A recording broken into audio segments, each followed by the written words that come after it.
서울의 겨울은 유난히 춥고 조용했다. 하은이의 장례식 날, 눈 대신 비가 내렸다. 가늘고 차가운 빗줄기가 병원 장례식장 유리창을 타고 흘러내리는 소리를 들으며 나는 아무 말 없이 의자에 앉아 있었다. 딸을 위한 조화들, 무표정한 조문객들, 그리고 어색한 침묵 속에 떠도는 향 냄새. 모든 것이 현실 같지 않았다. 내 아이가 정말 죽은 걸까? 나는 아직도 하은이의 마지막 표정을 기억하지 못했다.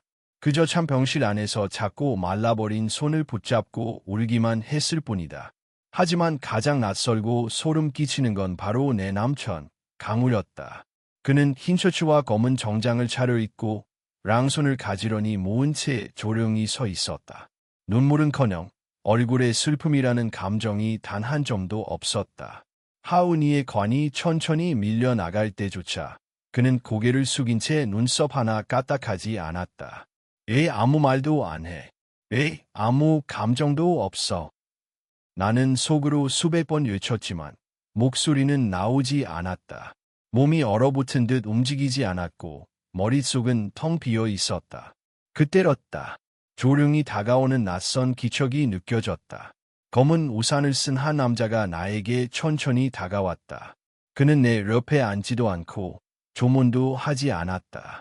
그저 조용히 내 손을 살짝 잡더니 종이 한 장을 지어주었다. 그리고 아주 낮은 목소리로 속삭였다. 어서 여길 떠나세요. 다음은 당신일지도 몰라요. 나는 눈을 동그랗게 뜬 채 그를 바라보았지만 그는 이미 등을 돌리고 사라지고 있었다. 비명도 지르지 못했다. 종이를 펼쳐보니 단 한 줄이 적혀 있었다. 그를 믿지 마세요. 순간 심장이 멈춘 것 같았다. 쪽지를 쥔 손이 떨려왔다. 나는 강우를 다시 바라보았다. 그는 여전히 조용히 서 있었고 나와 눈이 마주치자 옅은 미소를 지어보렸다. 그 미소가 이상했다. 그는 왜 웃고 있었을까? 장례식이 끝난 후 사람들은 하나둘 자리를 떠났고 나는 마지막으로 하은이의 영정을 바라보았다. 사진 속 하은이는 환하게 웃고 있었지만 그 웃음 뒤에 어쩐지 무언가 말을 하려는 듯한 눈빛이 느껴졌다. 엄마, 나 아파. 엄마, 무서워. 갑자기 귀에서 하은이의 목소리가 들리는 듯했다. 나는 고개를 흔들며 자리에서 일어났다. 그날 밤 집으로 돌아온 나는 아무 말도 하지 않은 채 욕실로 들어갔다. 거울을 보니 내 눈은 킁하고 입술은 파랗게 질려 있었다. 손에는 아직도 그 쪽지가 쥐어져 있었다. 나는 조심스럽게 종이를 펴서 3번, 4번, 5번 읽었다. 그를 믿지 마세요. 쪽지는 분명 누군가의 경고였다.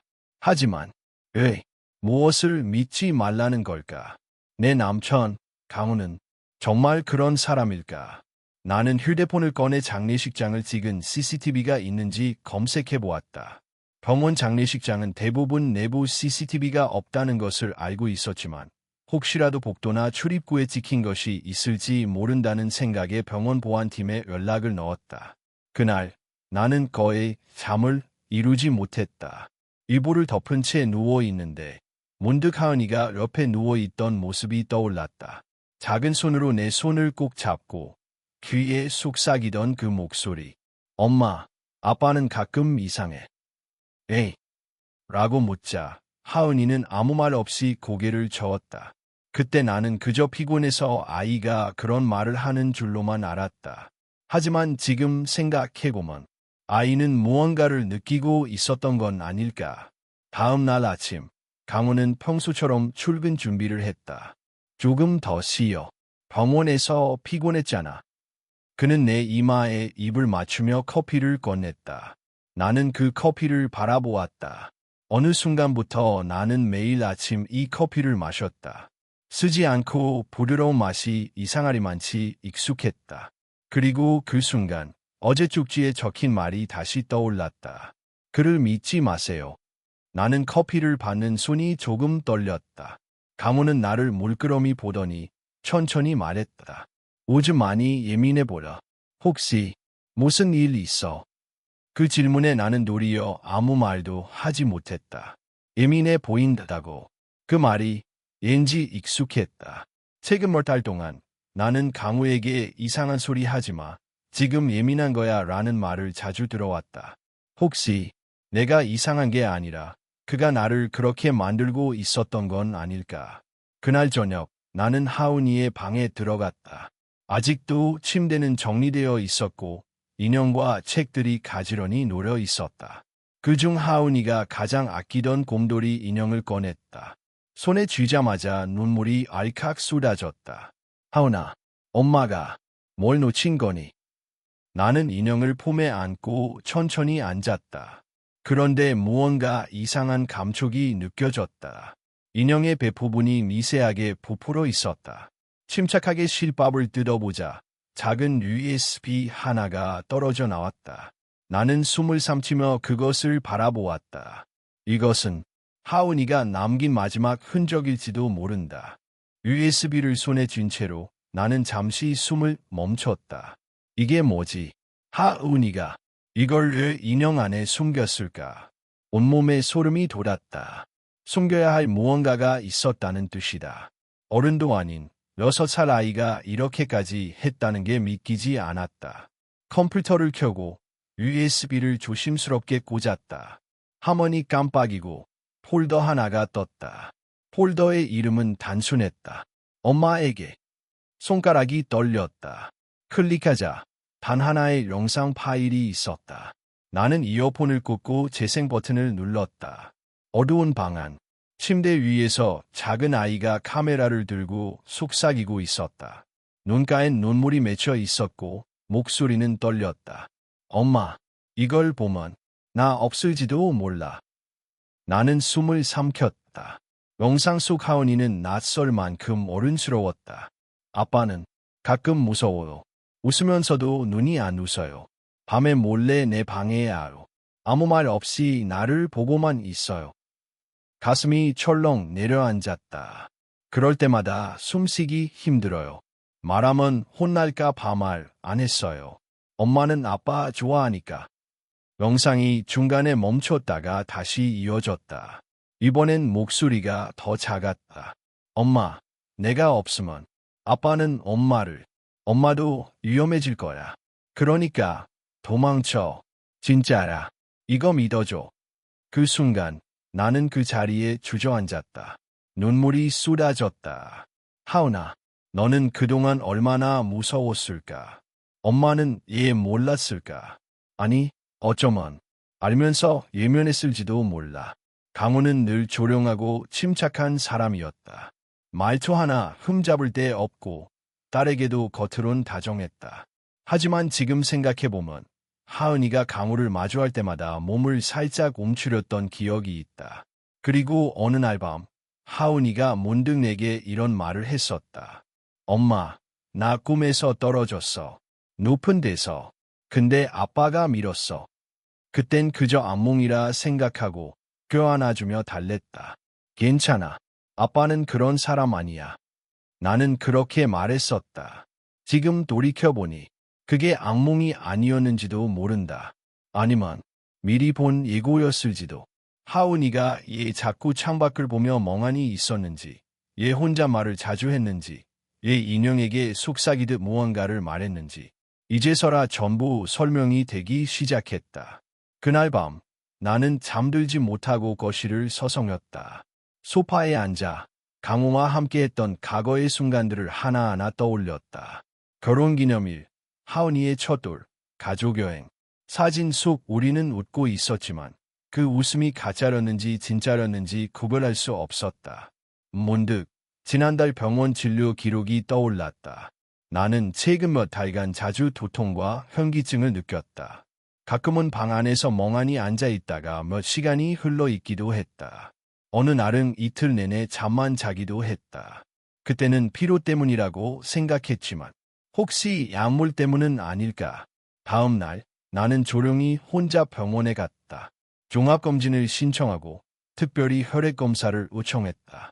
결과는 며칠 후에 나온다고 했다. 집으로 돌아오는 길 나는 강우에게 아무 말도 하지 않았다. 그는 늘 그렇듯 미소를 지으며 말했다. 오늘 날씨 좋지. 나중에 우리 셋이 갔던 공원 다시 가자. 하은이 없는 셋이라는 말이 얼마나 공허하게 들렸는지 모른다. 나는 대답하지 않고 고개만 끄덕였다. 밤, 식탁 위에는 그가 준비한 저녁이 놓여 있었다. 그는 내게 직접 음식을 덜어주며 말했다. 요즘 얼굴이 안 좋아 보여. 많이 피곤해. 나는 젓가락을 들다가 멈췄다. 그냥 잠을 못 자서 그래. 그는 고개를 끄덕이며 조용히 나를 바라봤다. 그 시선이 평소와는 달랐다. 관찰하는 듯했고 의심하는 듯했다. 그날 밤 나는 그의 약 서랍을 몰래 열어봤다. 그 안에는 여러 약병이 있었고 그 중 하나에 익숙한 이름이 보였다. 디아제팜, 정신과에서 불안증, 수면 장애 환자에게 처방하는 강한 약물. 나는 손이 떨렸다. 이걸 내가 먹고 있었던 걸까? 그 순간 휴대폰 진동이 울렸다. 병원에서 온 문자였다. 정지원님, 최근 혈액검사 결과에서 항불안제 성분이 확인되었습니다. 전문 상담을 권장드립니다. 나는 핸드폰을 떨어뜨릴 뻔했다. 내가 이상했던 게 아니었다. 내 몸에 누군가가 계속 약을 넣고 있었다. 그는 나를 불안한 사람으로 만들고 있었던 것이다. 그래서 내가 말하는 건 다 예민함, 착각, 피로로 치부됐다. 그 모든 것이 계획적이었다면 나는 한동안 거울을 바라봤다. 그 안에 나는 낯설었다. 힘없이 눈동자가 흔들리고 입술은 바짝 말라 있었다. 그 어떤 말도, 눈물도, 고백도 나오지 않았다. 나는 혼자 말을 했다. 하은아, 엄마가 이제야 알았어. 너무 늦었니? 그 순간 방문이 삐걱 열렸다. 강우가 조용히 들어왔다. 아직 안 자? 응, 그냥 생각 좀 했어. 그는 다가와서 내 어깨에 손을 얹었다. 걱정 마, 다 괜찮아질 거야. 그 말이 위로처럼 들리지 않았다. 그건 마치 모든 걸 이미 알고 있다는 듯한 말투였다. 나는 웃으며 고개를 끄덕였지만 마음속에서는 확신이 생겼다. 이 집은 더 이상 안전한 곳이 아니다. 그는 내가 알던 사람이 아니다. 그날 밤 나는 침대에 누워 천장을 바라보았다. 머릿속에는 USB 영상과 병원 문자, 그리고 하은이의 눈빛이 겹쳐졌다. 내 몸에 몰래 약을 넣고 나를 불안과 공포 속으로 몰아넣은 사람이 바로 강우라면 그 모든 웃음, 모든 다정함은 위선일 뿐이었다는 생각이 머릿속을 맴돌았다. 다음 날 아침 나는 결심했다. 더 이상 무력하게 당하지 않겠다. 강우의 행동과 말투, 작은 습관 하나하나를 기록하고 증거를 모아야 했다. 그래야만 하은이의 죽음과 내 삶을 지키고 진짜 진실을 드러낼 수 있다. 나는 조용히 집을 나와 하은이의 유품이 있는 방으로 향했다. 그곳에서 나는 작은 수첩을 발견했다. 하은이가 남긴 글고, 그림, 그리고 누군가를 관찰하며 적어둔 듯한 기록들이었다. 페이지를 넘기며 읽어 내려가자 나는 숨이 막힐 듯한 충격을 받았다. 하은이는 단순한 어린아이가 아니었다. 그녀는 이미 세상 속 위험과 사람들의 얼굴을 이해하고 있었다. 엄마, 아빠는 거짓말을 잘해요. 웃는 얼굴 속에 나쁜 마음이 있어요. 나는 그걸 알아요. 엄마, 조심하세요. 눈물이 흘렀다. 하은이가 내게 전하고자 한 마지막 메시지는 단순한 경고가 아니었다. 그녀는 나를 보호하려고 했던 것이다. 나는 서둘러 집으로 돌아와 컴퓨터를 켰다. USB 속 영상을 반복해서 보며 강우의 작은 습관과 행동, 대사 하나하나를 분석했다. 모든 장면에서 그는 자연스러운 듯 보였지만 반복적으로 의도적인 행동과 제스처가 있었다. 특히 밤에 약을 챙기는 장면, 나를 바라보는 눈빛, 작은 미소 속의 긴장감까지. 그는 계획적이었다. 그 순간 휴대폰에 문자가 왔다. 보낸 이는 알 수 없었다. 메시지는 간단했다. 오늘 저녁 집 근처 공원에서 만나자. 혼자. 나는 가슴이 뛰었다. 강우가 아닌 다른 누군가일 수도 있었다. 하지만 마음 한켠에서는 이 신호가 나를 강우의 진실에 가까이 데려다 줄 것이라는 예감이 들었다. 나는 조심스럽게 메시지에 회신했다. 알겠습니다. 저녁에 가겠습니다. 저녁, 공원에 도착하자 어둠 속에 한 남자가 서 있었다. 그의 키는 크고 단정하게 입은 코트가 눈에 띄었다. 얼굴은 가려져 있었지만 눈빛만으로도 강한 의지를 느낄 수 있었다. 윤서 씨. 낯익은 목소리가 들렸다. 나는 숨을 삼켰다. 그는 박진우였다. 예전 어머니의 친구이자 하은이의 장례식 날 처음 만났던 그 남자였다. 네, 당신이 보낸 거군요. 나는 긴장한 채 물었다. 하은이를 위해서, 그리고 당신을 위해서. 지금 강우는 매우 위험한 상태야. 그의 계획은 단순한 정신적 압박을 넘어 점점 더 치명적인 단계로 넘어가고 있어. 박진우의 목소리에는 단호함과 동시에 깊은 걱정이 묻어 있었다. 나는 몸을 떨었다. 치명적인 단계라니. 도대체 무슨 뜻이요? 박진우는 주머니에서 작은 노트와 사진 몇 장을 꺼냈다. 사진 속 강우는 밤마다 락을 챙기고 내 침대 주변을 살피고 하은이의 인형에 몰래 카메라를 설치하는 모습이 찍혀 있었다. 사진 하나하나가 나를 충격으로 몰아넣었다.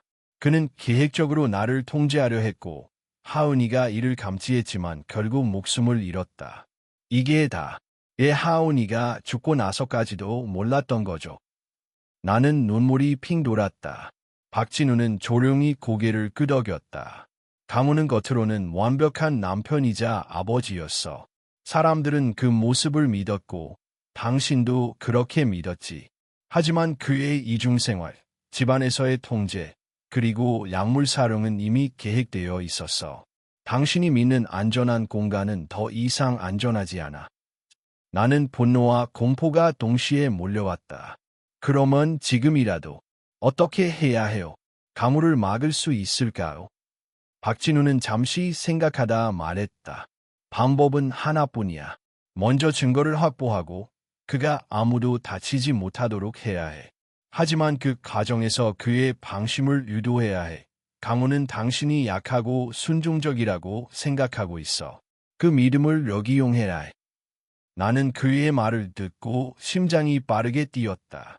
그렇다. 이제는 단순한 공포에서 벗어나 행동으로 옮겨야 하는 순간이었다. 집으로 돌아오는 길, 나는 마음속으로 계획을 세웠다. 강우가 나를 어떻게 통제하려 했는지, 어떤 순간에 약을 사용했는지, 모든 세부 사항을 머릿속에 되새겼다. 그리고 내가 결정했다. 하은이를 위해서라도 이제 나는 더 이상 당하지 않을 것이다. 그의 모든 거짓과 이선을 드러낼 것이며 그가 계획했던 악행을 끝낼 것이다. 집에 도착했을 때 강우는 평소처럼 다정한 미소를 지으며 나를 맞이했다. 오늘 하루 어땠어? 그는 아무 일 없다는 듯 물었다. 나는 조용히 웃으며 대답했다. 그냥 조금 피곤했어요. 하지만 괜찮아요. 그 순간 나는 마음속으로 결심했다. 이제부터는 모든 것이 달라질 것이다. 하은이를 위해서, 그리고 내 삶을 지키기 위해서. 다음 날 아침, 나는 조용히 집안을 살폈다. 강우는 평소처럼 출근 준비를 하고 있었지만 그의 눈빛 속에는 여전히 자신감과 교활함이 배어 있었다. 나는 속으로 깊게 숨을 쉬며 결심했다. 오늘부터 모든 것이 달라질 것이다. 우선 증거를 안전하게 확보해야 했다. 하은이의 인형 속 USB와 침대 밑에 숨겨둔 기록물, 그리고 CCTV로 남겨진 강우의 행동을 다시 점검했다. 한 장 한 장 확인하며 그의 계획을 정확히 이해해야 했다. 강우는 단순히 나를 위협하는 것을 넘어 나를 통제하고 감시하는 데 집중하고 있었다. 그의 모든 습관과 행동이 계산되어 있었고 나는 이제야 그 계획을 완전히 파악할 수 있었다. 나는 먼저 강우의 출근 시간과 집안에서의 루틴을 기록했다. 그가 어느 순간 약을 챙기고 어느 순간 나를 살피며 언제 외부인과 연락을 주고받는지까지 세밀하게 체크했다. 이 작은 루틴 속에서도 나는 낙점을 발견했다. 그는 항상 자신이 안전하다고 믿는 시간대가 있었고 그 순간이 내가 움직일 수 있는 유일한 기회였다. 오전 내내 나는 조용히 휴대폰과 노트북을 이용해 증거를 복제하고 USB와 사진, 동영상을 안전한 장소에 숨겼다. 하은이가 남긴 기록들은 내 전략의 중요한 열쇠였다. 그녀의 글거와 관찰 기록을 다시 읽으며 나는 마음속으로 다짐했다. 하은이의 죽음을 헛되게 하지 않을 것이다. 점심 무렵 강우는 외근을 나간다는 핑계로 집을 나섰다. 나는 그제야 숨을 돌릴 수 있었다. 이 시간 동안 나는 그가 눈치채지 못하도록 모든 카메라와 마이크를 점검했다. 집 안 구석구석에 설치한 장치들은 이제 강우의 계획과 행동을 그대로 기록하고 있었다. 나는 이 증거들을 통해 경찰과 협력할 준비를 시작했다. 오후가 되자 나는 마음을 다잡고 강우의 친구이자 내부 정보를 아는 박진호와 연락을 취했다. 박씨, 준비됐어요. 오늘부터 시작할 겁니다. 강우가 더 이상 무고한 사람을 위협하지 못하게 만들 거예요. 박진우는 단호하게 고개를 끄덕이며 말했다. 좋아요, 윤서 씨. 당신이 침착하게 움직이면 강우는 스스로 함정에 걸릴 겁니다. 하지만 한순간의 방심도 없어야 해요. 나는 박진우와 함께 구체적인 계획을 세웠다. 첫째, 강우가 나를 통제하려 할 때 모든 행동을 녹화하고, 두 번째, 약물 사용이나 폭력 시도를 미리 포착하며 마지막으로 경찰에 확실한 증거를 제공하는 것이 목표였다. 이 계획을 위해 나는 집안을 다시 점검하고 작은 장치들을 숨겼다. 강우가 가장 자신 있다고 느끼는 순간 나는 그에게 반격할 것이다. 그날 저녁 강우는 평소처럼 다정한 목소리로 나에게 말했다. 오늘은 조금 늦었어. 피곤하지? 저녁은 내가 준비했어. 나는 아무 감정 없는 표정으로 대답했다. 고마워요. 하지만 저는 오늘 조금 혼자 있고 싶어요. 그의 미소가 잠시 흔들렸다. 나는 그의 방심을 느꼈다. 이 순간이 내 계획을 시작할 완벽한 타이밍이었다. 저녁이 되자 나는 조용히 주방으로 향했다. 모든 조명은 낮게 유지했고 강우가 관심을 두지 않는 틈을 이용해 USB와 카메라를 점검했다. 모든 장치가 정상적으로 작동하고 있었고 그의 모든 행동이 기록되고 있었다. 나는 숨을 고르며 마음속으로 말했다. 하은이, 이제 엄마가 강우를 멈출 거야. 조금만 기다려줘. 강우는 내 곁으로 다가와 다정하게 내 어깨를 토닥였다. 오늘 하루 힘들었지. 나랑 얘기 좀 할래? 나는 조용히 그를 바라보며 대답했다. 네, 얘기하고 싶어요. 하지만 솔직히 말할게요. 저는 더 이상 속지 않을 거예요. 그의 눈빛이 순간적으로 흔들렸다. 나는 그의 심리적 균열을 느꼈다. 그의 자신감과 교활함이 서서히 무너지고 있었다. 나는 박진호와 사전에 협의한 신호를 보내기로 했다. 휴대폰 진동으로 위치와 시간 정보를 전달하고 경찰이 준비할 수 있도록 했다.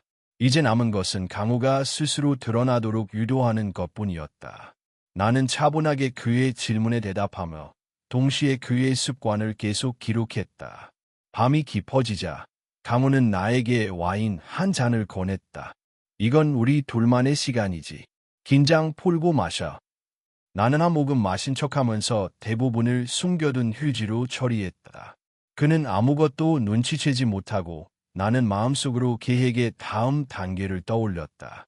오늘 밤 그는 나를 통제하려는 순간을 스스로 드러낼 것이다.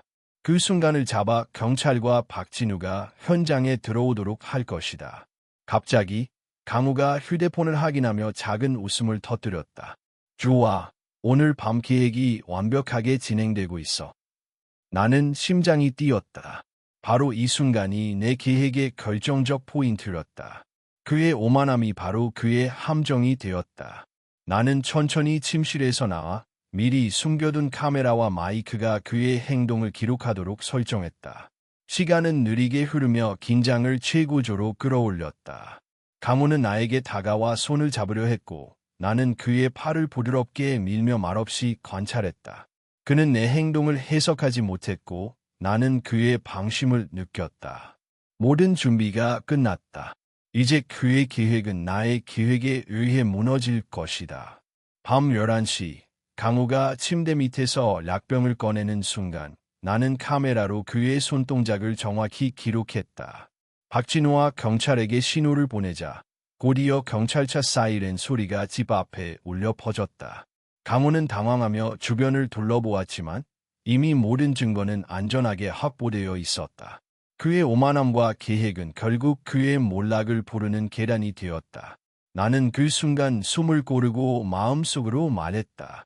하은아, 이제 엄마가 너를 위해 싸웠어. 정의는 곧 실현될 거야. 경찰차 사이렌 소리가 울리자 강우의 얼굴이 순간적으로 하얗게 질렸다. 그는 자신이 함정에 빠졌음을 직감했지만 마지막까지 체면을 유지하려 했다. 이게 무슨 소리야? 그의 목소리는 떨렸지만 여전히 권위를 유지하려는 억지가 남아 있었다. 나는 침착하게 그의 시선을 똑바로 바라보며 말했다. 모든 것은 이미 기록되어 있어요. 하은이의 목숨을 위협한 순간부터 당신의 계획, 모든 것이 다 남아 있어요. 강우는 잠시 멈췄다. 그의 눈에서 자신감이 서서히 사라지고 공포가 스며들기 시작했다. 그는 주위를 둘러보며 경찰차 소리를 확인하려 했지만 이미 집안은 경찰과 박진우의 신호를 통해 준비된 상태였다. 나는 조용히 거실 한가운데에 서서 그를 바라보았다. 그의 모든 계산과 교활함은 이제 무력했다. 갑자기 강우는 소리쳤다. 은서아, 너 이게 무슨 짓이야? 나를 함정에 빠뜨리다니. 나는 단호하게 대답했다. 함정이 아니라 당신이 스스로 드러나도록 한 기회였어요. 이제 법이 판단할 겁니다. 강우는 두 눈을 크게 뜨고 나를 바라보았다. 그의 얼굴에는 분노, 당혹, 공포가 뒤섞여 있었다. 그는 이제껏 마주한 적 없는 냉정함과 결의에 직면한 것이었다. 그 순간 경찰들이 집 안으로 들어왔다. 이민우 씨, 당신을 살인 및 살인 미수 혐의로 체포합니다. 강우는 잠시 저항하려 했지만 이미 모든 증거가 확보된 상태였다. 박진우와 함께 준비한 영상, 하은이의 기록, 숨겨진 증거들은 그의 반박을 불가능하게 만들었다. 그는 힘없이 무릎을 꿇었고 두 손을 앞으로 내밀었다. 나는 천천히 그의 곁으로 걸어가 증거를 보여주었다. 여기 보세요. 당신과 내련녀가 나를 위협한 모든 순간이 기록되어 있어요. 하은이를 방치하고 나를 속이려 한 모든 행동이 다 남아 있어요. 강우의 시선이 메모리 카드를 따라 흔들렸다. 그는 처음으로 자신의 모든 악행이 더 이상 숨겨지지 않았음을 깨달았다. 그의 숨이 가빠지고 어깨가 떨리기 시작했다. 그때 경찰 중 한 명이 말했다. 증거를 확인했습니다. 이 모든 기록은 법정에서 그대로 사용될 겁니다. 추가적인 변명은 의미가 없습니다. 강우는 고개를 숙였고 아무 말도 할 수 없었다. 내 눈에 비친 그의 몰락은 냉정하고도 씁쓸했다. 나는 그에게서 어떤 동정도 만족도 느끼지 않았다. 그저 하은이의 정의를 실현했다는 안도감만이 남았다. 그의 내연녀 윤아비도 함께 체포되었다. 그녀는 정신적으로 완전히 무너진 상태였고 복부의 임신은 유산된 상태였다. 모든 계획이 무너진 현실 앞에서 그녀는 자신이 무엇을 잃었는지 깨달았다. 경찰은 그녀를 병원으로 이송하며 증거를 확보했다. 나는 조용히 그 장면을 지켜보았다. 이제 더 이상 아무도 하은이를 위협하지 못할 것이다. 재판이 시작되기 전 나는 박진우와 함께 증거를 다시 검토했다. 모든 자료가 준비되었어요. 이제 법정에서 진실이 드러날 겁니다. 박진우는 차분하게 말했다. 윤서 씨, 오늘 밤 이후로 모든 것이 달라질 겁니다. 하지만 마음의 평화는 당신 스스로 만들어야 해요. 나는 고개를 끄덕이며 결심했다. 법정에서의 승리는 단순한 복수가 아니라 하은이의 죽음을 헛되지 않게 만드는 정의의 실현이었다. 재판 첫날, 법정은 긴장감으로 가득 찼다. 기자들, 시민들, 피해자 가족, 모든 이들의 시선이 나와 강우를 향해 있었다. 강우는 여전히 표정 관리에 애썼지만 눈빛 속에는 두려움과 불안이 비쳤다. 나는 그를 똑바로 바라보며 증인석에 섰다. 심장이 두근거렸지만 표정은 최대한 냉정하게 유지했다. 검사가 질문을 시작했다. 피고인 이민우 씨, 피해자 하윤서 씨에게 할 말이 있습니까?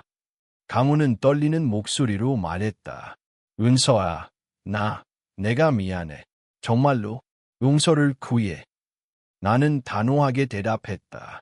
당신의 사과는 하은이를 살릴 수 없어요. 당신은 그녀의 미래와 생명을 빼앗았어요.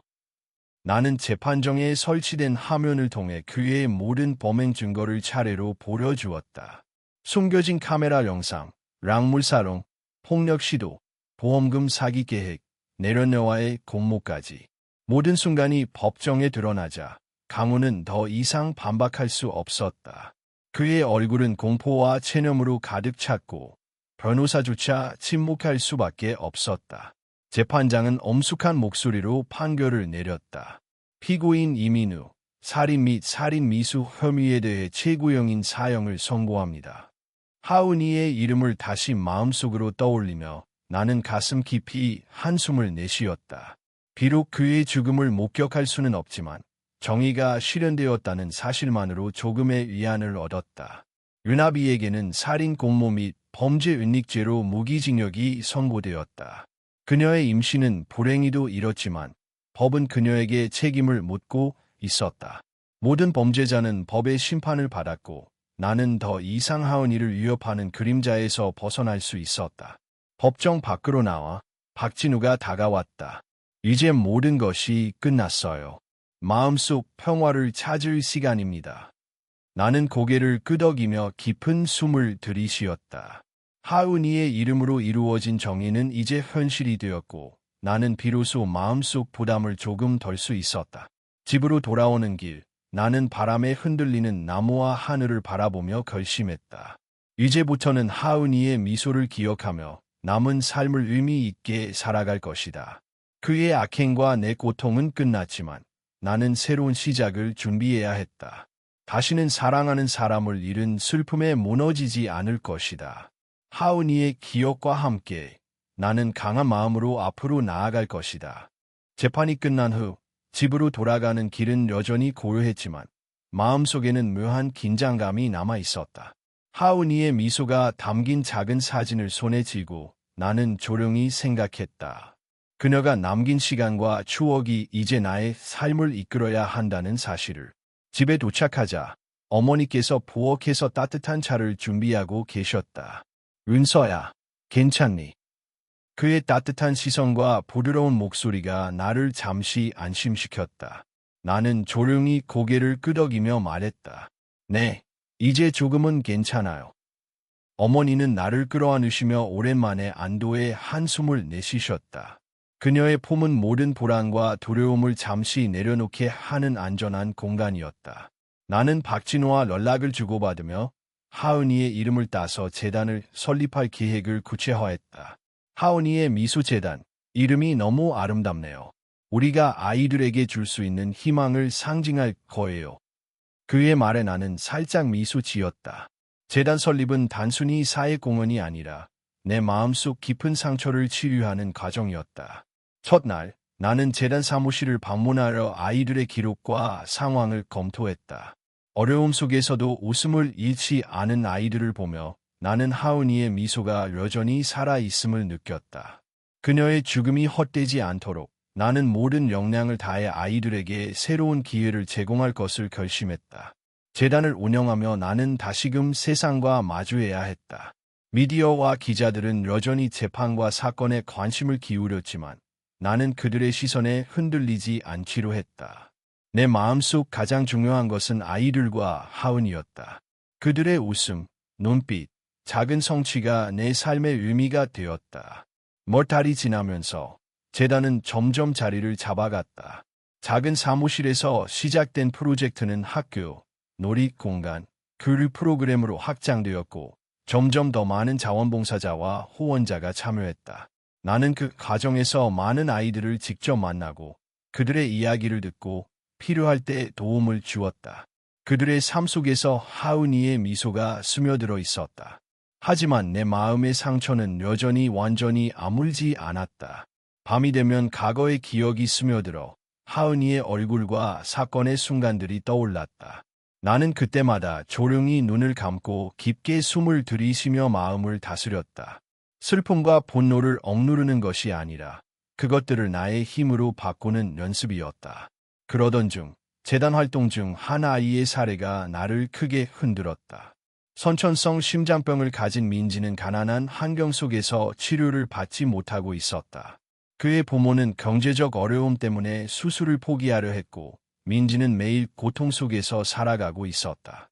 나는 그 순간 하은이가 살아 있었다면 어떻게 했을까를 생각하며 가능한 모든 자원을 동원해 민지의 수술과 치료를 지원하기로 했다. 박진우가 이끄는 의료 네트워크와 협력해 민지는 성공적으로 수술을 받을 수 있었다. 그 과정에서 나는 박진우와 점점 더 신뢰를 쌓았다. 그는 내게 단순한 보호자나 조력자가 아니라 진정한 동반자이자 파트너로 다가왔다. 그의 시선에는 동정심이나 호기심이 아닌 이해와 존중이 담겨 있었다. 재단의 활동이 확장됨에 따라 나는 점차 외부와 소통하며 영향력을 넓혔다. 지역 사회와 협력하고 기업과 연계하여 교육과 의료 지원을 제공하며 아이들이 꿈을 꿀 수 있는 환경을 만드는 것이 목표였다. 그 과정에서 나는 나 자신의 삶에도 점점 새로운 의미와 희망이 스며들고 있음을 느꼈다. 하지만 마음 한켠에는 여전히 혼란스러움이 남아 있었다. 과거의 기억과 슬픔, 하은이를 잃은 상실감은 하루아침에 사라지지 않았다. 나는 스스로에게 물었다. 나는 앞으로 행복할 수 있을까? 다시 누군가를 믿고 사랑할 수 있을까? 이 질문에 대한 답은 서서히 찾아야 했다. 어느 날 재단 사무실에서 민지의 치료 계획을 논의하던 중 박진우가 말했다. 윤서 씨, 당신은 정말 많은 것을 바꾸고 있어요. 아이들에게, 그리고 자신에게도. 그의 말은 내 마음속 깊은 곳을 건드렸다. 나는 잠시 멈춰 그의 눈을 바라보았다.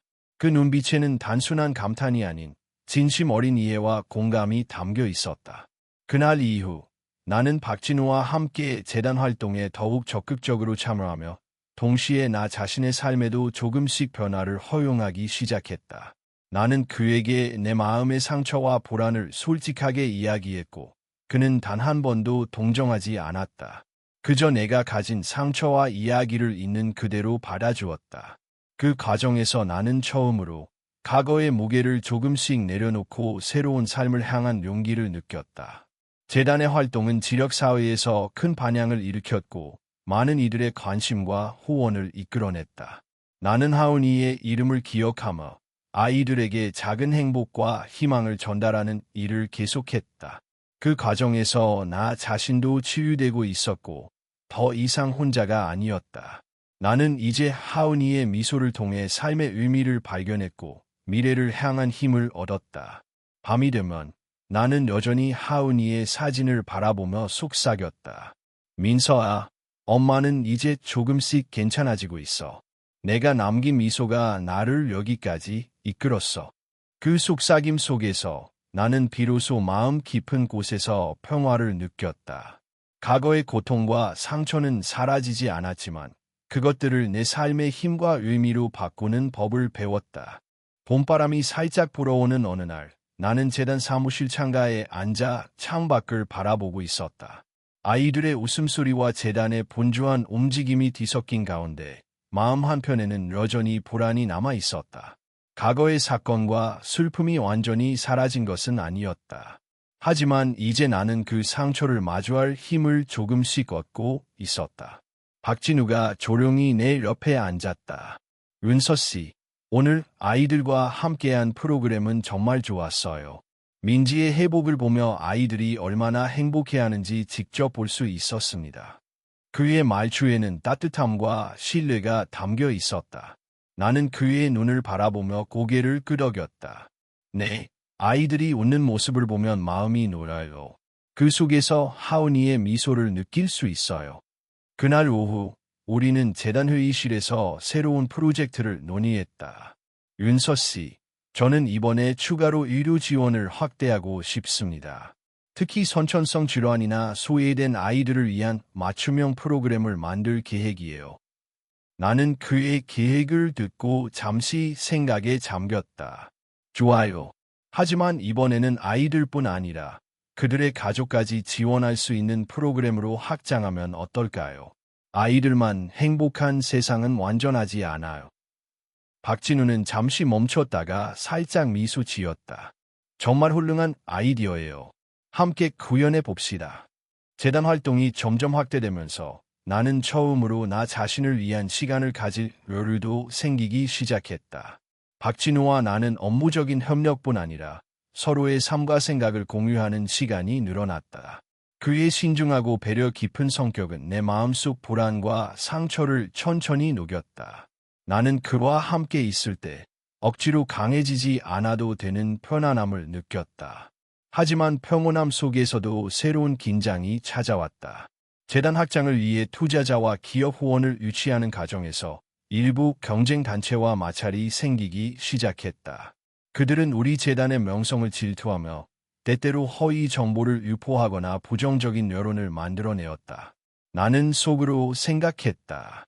하은이의 이름과 미소를 걸고 있는 이상 나는 어떤 어려움도 피할 수 없다. 하지만 도망치지 않을 거라. 어느 날 회의 중 한 후원사가 나에게 의도적으로 압박을 가했다. 윤서 씨, 재단 운영 방식에 대해 의문이 있습니다. 자금 배분과 아이들의 프로그램 내용에 대해 더 명확한 계획이 필요합니다. 그의 시선에는 냉정한 계산과 감시가 담겨 있었다. 나는 침착하게 대응했다. 모든 과정은 투명하게 기록되어 있습니다. 아이들과 가족에게 직접 확인하실 수 있습니다.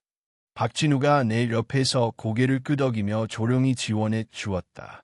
그의 존재는 나에게 단순한 동료가 아닌 믿을 수 있는 보호막이 되어 주었다. 그날 밤 재단 사무실을 정리하고 돌아오던 길, 나는 바닷가를 지나며 혼자 생각했다. 나는 이제 다시 살아갈 힘을 얻었어. 하지만 마음 깊은 곳에 공허함과 과거의 그림자는 여전히 남아있어. 바닷바람이 내 머리카락을 스치고 파도 소리가 조용히 마음을 달래주었다. 나는 하은이의 미소를 떠올리며 속삭였다. 민서야, 엄마는 이제 조금씩 괜찮아지고 있어. 내가 남긴 희망을 더 많은 아이들과 나눌게.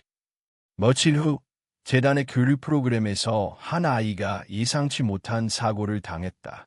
작은 부상일지라도 나는 즉시 상황을 점검하고 의료진과 소통했다. 박진우가 함께 현장에 도착하며 말했다. 윤서 씨, 괜찮아요. 우리가 함께 해결할 수 있습니다. 나는 그의 목소리에 담긴 진심과 안정감 덕분에 흔들리지 않고 대처할 수 있었다. 재단 운영과 개인적인 회복 사이에서 균형을 잡는 일은 쉽지 않았다. 나는 여전히 밤마다 하은이를 떠올리며 눈물을 흘리기도 했지만 점차 그 슬픔을 삶의 동력으로 바꾸는 법을 배우고 있었다. 박진우와의 신뢰 관계는 나에게 새로운 삶을 향한 용기와 희망을 제공했다. 그러나 예상치 못한 긴장 요소가 다시 나타났다. 한 언론사가 재단과 관련된 루머를 기사화하며 사회적 논란을 일으켰다. 재단 자금 사용에 의문이 있다라는 내용이었고 일부 후원자는 불안감을 느끼며 후원을 중단할 수도 있다는 얘기였다. 나는 즉시 대응책을 마련했다. 투명한 회계 자료와 프로그램 기록을 공개하고 아이들과 가족들의 이야기를 미디어에 소개하며 신뢰를 회복했다. 박진우는 침착하게 현장을 관리하며 나를 지원했다. 그와 함께라면 나는 어떤 사회적 압박에도 흔들리지 않을 수 있었다. 이 과정에서 나는 한 가지 중요한 깨달음을 얻었다. 나는 더 이상 과거의 슬픔에 얽매이지 않아. 나의 힘은 하은이의 미소와 내가 만들어가는 삶 속에 있다. 재단의 아이들을 위한 활동은 단순한 사회봉사 그 이상이었다. 그것은 나 자신의 상처를 치유하고 새로운 관계와 사랑을 받아들이는 과정이기도 했다. 박진우와 나는 점점 서로에게 의지하며 동료 이상의 신뢰와 감정을 쌓아갔다.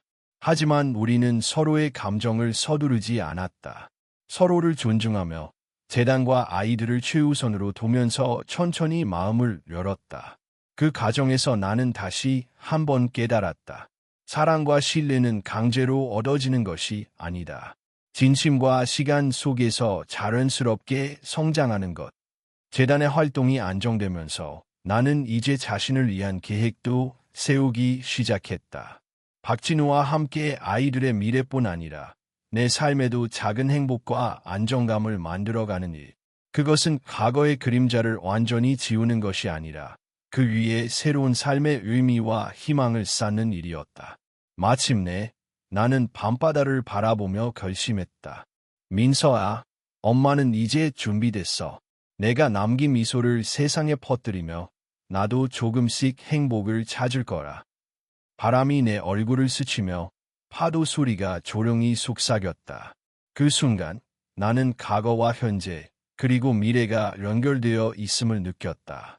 그리고 박진우가 내 옆에 조용히 서서 함께 걸어갈 길을 준비하고 있다는 사실이 마음을 든든하게 했다. 재단의 활동이 안정되기 시작한 어느 날 아침, 나는 사무실에서 회의 자료를 정리하고 있었다. 창밖으로 들어오는 햇살이 밝게 비쳤지만 내 마음속에는 여전히 긴장감이 자리 잡고 있었다. 최근 언론의 루머와 일부 후원사의 불안감은 해소되었지만 과거의 사건이 내 삶을 완전히 놓아주지 않은 듯했다. 그때 사무실 전화가 울렸다. 윤서 씨, 한 통의 편지가 도착했습니다. 발신인은 기록에 없습니다. 나는 잠시 멈춰 섰다. 편지를 받는 순간 과거의 기억이 스멀스멀 되살아났다. 편지 안에는 날카로운 글씨로 이렇게 적혀 있었다. 과거는 끝나지 않았다. 당신이 평화롭게 살 수 있다고 생각하지 마라. 모든 책임은 아직 끝나지 않았다. 손이 떨렸다. 나는 깊게 숨을 들이마시고 마음을 가다듬었다. 박진우가 옆에서 내 표정을 보고 물었다. 무슨 일이에요, 윤서 씨? 나는 편지를 보여주며 낮게 말했다. 과거의 누군가가 여전히 나를 지켜보고 있어요. 그들은 나를 시험하려고 해요. 그날 오후, 재단 회의에서 우리는 새로운 교류 프로그램을 논의하고 있었다. 하지만 내 마음은 집중되지 않았다. 편지 속 위협은 단순한 협박이 아닌 매우 개인적이고 치밀한 의도를 가진 사람의 손길임을 직감했다. 박진우는 나를 살짝 쳐다보며 조용히 말했다. 걱정하지 마세요. 이번에도 우리가 함께라면 안전할 거예요. 그의 말은 마음을 안정시키는 동시에 내 불안을 더 선명하게 만들었다. 며칠 후 재단에서 주최하는 자선 행사에서 예상치 못한 사건이 벌어졌다. 한 남성이 재단 사무실에 나타나 공개적으로 위협적인 행동을 벌였다. 그의 얼굴은 생생히 기억나는 그림자와 닮아 있었다. 윤서 씨, 당신의 평화는 끝났습니다. 이제 모든 것을 다시 시작할 시간이에요. 그는 낮고 날카로운 목소리로 말하며 내 앞에서 문서를 흔들었다. 나는 즉시 상황을 통제하려 애썼다. 박진우가 재단 경비팀을 불러 안전한 거리를 확보했고 나는 냉정을 유지하며 대화를 시도했다. 무슨 의도로 이런 일을 벌이는 건가요? 우리 아이들과 재단에는 아무런 해가 없어요. 그는 조롱 섞인 웃음을 지으며 답했다. 당신이 평화롭게 살아가는 것은 내 뜻과 어긋납니다. 하은이의 죽음과 당신의 복수를 기억하세요. 그 모든 것은 끝나지 않았습니다. 그날 밤 나는 집으로 돌아와 깊은 숨을 내쉬었다. 과거의 그림자가 다시 나타나 나를 압박하고 있었다. 하은이의 죽음, 민준과 윤아비의 범죄, 그 모든 사건을 극복했다고 생각했지만 이제 새로운 위협이 나타난 것이다. 나는 결심했다. 도망치지 않을 거야. 이번에는 과거를 마주하고 끝을 볼 거야. 박진우가 내 옆에서 조용히 말했다. 윤서 씨, 우리가 함께라면 어떤 위기라도 헤쳐나갈 수 있어요. 당신 혼자가 아니에요. 그의 신뢰와 따뜻함은 내 마음속 불안을 잠시 잠재웠다. 다음 날, 나는 재단 자료를 검토하며 계획을 세웠다. 이 새로운 위협을 단순히 경찰에 맡기기만 하는 것이 아니라 직접 증거를 수집하고 상황을 통제해야 했다. 나는 재단 사무실 곳곳에 감시 카메라를 점검하고 모든 기록을 안전하게 백업했다. 박진우는 나를 도우며 경비와 안전 계획을 조율했다. 이 과정에서 나는 처음으로 과거 사건을 되짚으며 민준과 윤아비가 계획했던 일과 현재의 위협을 연결해 분석하기 시작했다. 며칠 후 위협은 구체적인 행동으로 나타났다. 재단 사무실 입구에 의문의 수포가 배달되었다. 포장 안에는 과거 민준이 사용했던 흔적과 동일한 방식으로 위협적인 메시지가 담겨 있었다. 당신은 다시 선택을 해야 한다. 평화는 없다. 나는 박진우와 함께 수포를 조사하고 경찰과 공유했다. 그는 조용히 내 손을 잡으며 말했다. 이번에도 우리가 이겨낼 수 있어요. 당신이 두려워하지 않도록 내가 곁에 있을게요. 그의 말에 힘을 얻으며 나는 마음을 다잡았다. 민서야, 엄마는 절대 무너지지 않아. 누구도 우리의 평화를 빼앗을 수 없단다. 하지만 긴장은 계속 상승했다. 재단 운영과 위협 대응 사이에서 균형을 잡는 일은 쉽지 않았다. 아이들을 돌보고 프로그램을 진행하면서 동시에 위협을 관리하는 일은 심리적 압박을 주었다. 나는 밤마다 하은이를 떠올리며 그녀의 미소와 희망을 힘으로 삼았다. 그 과정에서 박진호와 나는 서로에게 점점 더 깊이 의지하게 되었다. 그는 단순한 동료가 아니라 내 삶의 보호막이자 믿음의 대상이 되었다. 나는 그와 함께 이 길을 극복하며 내 안의 두려움과 불안을 점차 정복해 나갔다. 마침내 나는 중요한 결정을 내렸다. 나는 과거의 그림자와 정면으로 마주하겠다. 도망치지 않고 끝을 볼 거라. 박진우가 고개를 끄덕이며 내 결심을 지지했다. 함께라면 어떤 위험도 문제없어요. 그날 밤 나는 재단 사무실과 집을 연결하는 안전망을 점검하며 잠들었다. 내 마음속 긴장은 여전히 남아 있었지만 이제 두려움이 아닌 결심과 용기로 바뀌었다. 나는 다시 한번 속으로 하은이에게 말했다. 민서야, 엄마는 준비됐어. 이번에는 과거와 모든 그림자를 끝낼 거라. 내가 남긴 미소를 세상에 퍼뜨리며 엄마도 행복을 찾을 거라. 어느 날 밤 재단 사무실에는 정적이 감돌았다. 밖은 비가 내리고 있었고 창문에 떨어지는 빗방울 소리가 내 마음을 더욱 긴장시켰다. 나는 박진호와 함께 마지막 안전 점검을 하며 오늘 밤이 과거의 그림자와 정면으로 마주하는 날임을 알고 있었다. 문득 사무실 초인종이 울렸다. 나는 심장이 빠르게 뛰는 것을 느끼며 박진우에게 조용히 말했다. 준비됐어요. 이번에는 도망치지 않을 거예요. 그는 고개를 끄덕이며 내 손을 잡았다. 같이라면 무슨 일이 있어도 헤쳐나갈 수 있어요. 문을 열자 눈앞에는 어둠 속에서 숨죽이며 기다리던 한 남자가 있었다. 그는 민준의 옛 동료였고 과거 사건에서 민준과 윤아비가 저지른 범죄의 실체를 알고 있는 사람이었다. 그의 눈빛은 날카롭고 냉철했다. 윤서 씨, 드디어 만나게 되었군요. 민서의 죽음과 모든 사건에 대해 이야기 나눌 시간이 왔습니다. 나는 숨을 깊게 들이마시고 침착하게 말했다. 당신이 원하는 건 뭔가요? 우리 재단과 아이들에게 무슨 해를 끼치려는 겁니까? 그는 미소를 지으며 답했다. 해치려는 게 아닙니다. 진실을 마주하고 책임을 묻고 싶은 겁니다. 그리고 당신이 그동안 감춰왔던 감정을 깨닫게 하고 싶습니다. 그의 말에 나는 순간 혼란스러웠다. 과거의 사건이 다시 떠올랐고 마음속 깊은 상처가 다시 열리는 듯했다. 하지만 나는 흔들리지 않고 눈을 똑바로 바라보며 말했다. 민서의 죽음 이후 나는 이미 모든 것을 정리했습니다. 누구도 우리 평화를 위협하지 못할 겁니다. 그는 나를 관찰하듯 주위를 살피며 한 발자국 다가왔다. 정말로 다 끝났다고 믿고 있나요? 과거의 그림자는 사라지지 않았습니다. 민준과 윤아비의 범죄는 끝났지만 당신의 마음속 불안과 두려움은 아직 살아있어요. 나는 그의 말을 듣고 잠시 눈을 감았다. 그동안 피하려 했던 감정들, 슬픔과 분노, 두려움, 그리고 미안함이 한꺼번에 몰려왔다. 그러나 박진우의 손을 느끼며 마음을 다잡았다. 그는 내 손을 꽉 잡으며 조용히 말했다. 윤서 씨, 당신은 혼자가 아니에요. 이겨낼 수 있어요. 다시 눈을 뜬 나는 결심했다.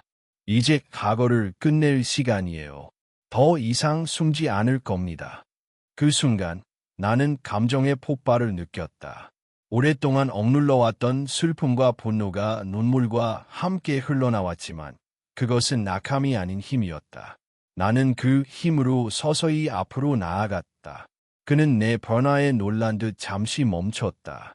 나는 낮고 차가운 목소리로 말했다. 민서의 죽음과 관련된 모든 것을 끝까지 밝힐 겁니다.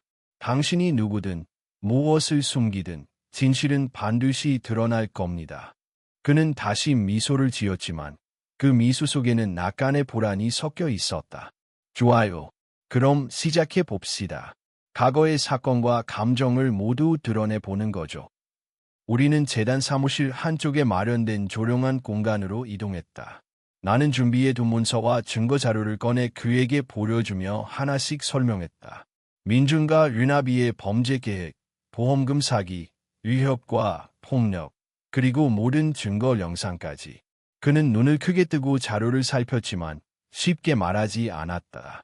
나는 그의 침묵을 이용해 한 걸음씩 그를 압박했다. 이 모든 기록을 경찰과 법원에 제출할 겁니다.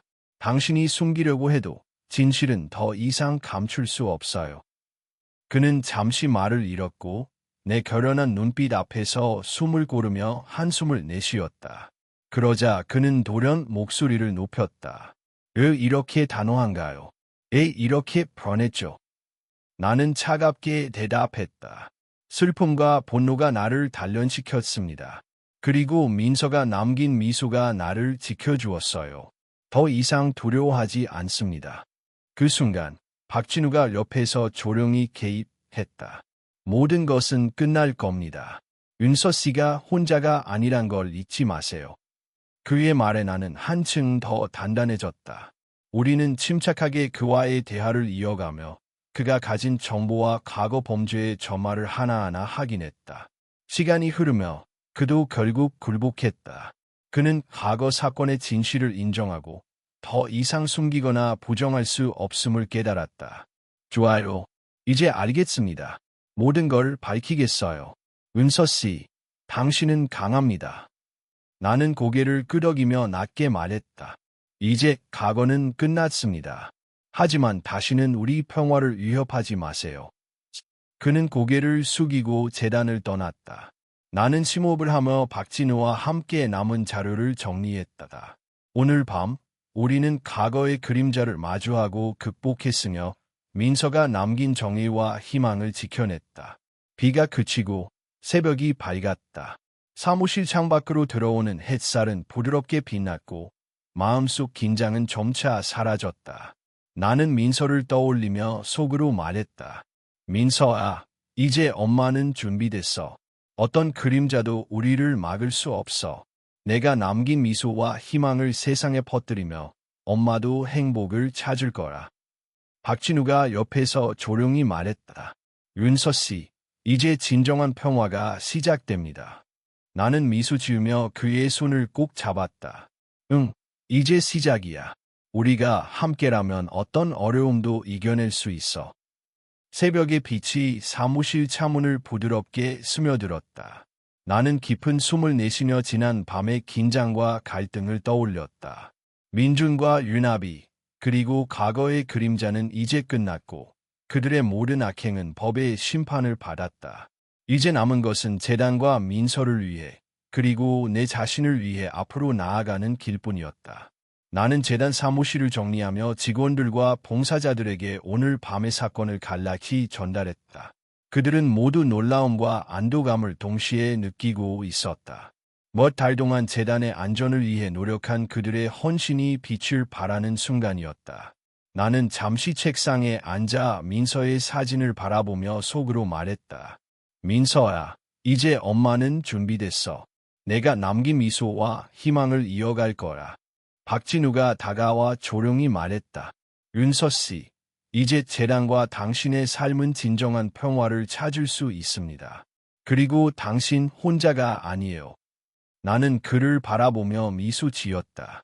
응, 이제 함께할 사람이 있으니 두렵지 않아. 며칠 후, 재단은 다시 활기를 되찾았다. 아이들은 안전하고 따뜻한 공간에서 웃고 뛰며 새로운 하루를 맞이했고, 나는 그들의 미소 속에서 민서의 흔적을 느꼈다. 민서가 우리 곁을 떠난 것은 슬픔이었지만 그녀의 이름을 딴 재단에서 퍼지는 사랑과 행복은 끝없는 위로가 되었다. 나는 어머니와도 더 가까워졌다. 어머니는 늘 내 곁에서 무언의 지지를 보내며 내가 선택하는 길을 존중해 주셨다. 은서아, 내가 하고 싶은 일이라면 무엇이든 엄마가 응원할게. 그 말 한마디가 내 마음을 가볍게 만들었다. 오랜 세월 쌓인 상처와 슬픔은 완전히 사라지지 않았지만 이제는 그것들을 감싸 안고 살아갈 힘이 생겼다. 재단 운영뿐 아니라 나는 민서를 기리며 의미 있는 프로젝트들을 기획했다. 저소득층 아이들을 위한 장학금, 학대받거나 버려진 아이들을 위한 보호 프로그램, 그리고 교육과 문화체험 기회를 제공하는 다양한 활동들을 마련했다. 아이들의 밝은 웃음을 볼 때마다 민서가 여전히 우리 곁에서 웃고 있는 듯한 기분이 들었다. 그 웃음이 내 삶의 중심이 되었고 내가 살아가는 이유가 되었다. 어느 날 재단과 협력하는 병원의 수학과 의사 남씨가 사무실을 방문했다. 그는 민지라는 아이의 복잡한 사례를 논의하기 위해 온 것이었지만 나는 그와 대화를 나누면서 점점 신뢰와 편안함을 느꼈다. 그는 내 과거 이야기를 알면서도 동정이나 호기심으로 바라보지 않았고 오직 진심 어린 관심과 협력의 자세로 나를 대했다. 우리는 민지와 다른 아이들의 치료 계획을 함께 점검하며 점점 더 가까워졌다. 그의 진심과 헌신은 나에게 큰 위로가 되었고 나는 처음으로 다른 사람과 마음을 열 수 있다는 가능성을 느꼈다. 재단 행사가 열린 날, 우리는 함께 참석하려 아이들의 재능 발표와 음악 공연을 지켜보았다. 나는 무대 위에서 노래하고 연주하는 아이들을 보며 눈시울이 붉어졌다. 민서의 미소가 살아있는 듯 아이들의 웃음과 눈빛 속에 그녀가 비쳤다. 박진우와 남씨는 나를 곁에서 조용히 지켜주었고 나는 두 사람의 존재가 주는 안정감과 신뢰 속에서 마음을 놓을 수 있었다. 시간이 흘러 재단은 점점 더 많은 아이들을 돕게 되었고 그 과정에서 나는 내 삶의 의미를 확실히 깨달았다. 과거의 상처와 슬픔은 여전히 남아 있었지만 그것은 나를 단단하게 만드는 힘이 되었고 사랑과 나눔을 통해 치유될 수 있었다. 민서의 이름은 재단을 통해 살아 숨쉬며 그녀가 남긴 희망과 사랑은 계속해서 퍼져나갔다. 하루 저녁 나는 바다를 찾았다. 강릉의 파란 바다와 끝없는 수평선을 바라보며 마음속으로 민서에게 속삭였다. 민서야, 엄마는 이제 행복하게 살아갈 거야. 내가 남긴 미소와 희망을 세상에 전하며 엄마도 웃을 거야. 바람이 얼굴을 스치고 파도 소리가 귀를 감싸며 나는 마음 깊은 곳에서 평화를 느꼈다. 민서는 사라진 것이 아니었다. 그녀의 존재는 아이들의 웃음과 재단의 활동 속에서 살아 있었고 나는 그것을 지켜볼 수 있었다. 그때 남씨가 다가와 조용히 물었다. 윤서 씨, 오늘 기분이 어때요? 나는 미소 지으며 대답했다. 평온해요. 슬픔은 여전히 남아있지만 이제 나는 그것과 함께 살아갈 줄 알아요. 그리고 민서의 희망을 세상에 전할 거예요. 그는 내 손을 살짝 잡으며 말했다. 앞으로도 함께할 수 있어요. 우리는 동료이자 친구, 그리고 서로의 힘이 될 수 있어요. 나는 그의 눈을 바라보며 처음으로 마음속 깊은 곳에서 누군가를 신뢰하고 기대어도 된다는 느낌을 받았다. 그 이후 나는 재단을 더욱 확장하며 아이들에게 안전하고 행복한 공간을 제공했다.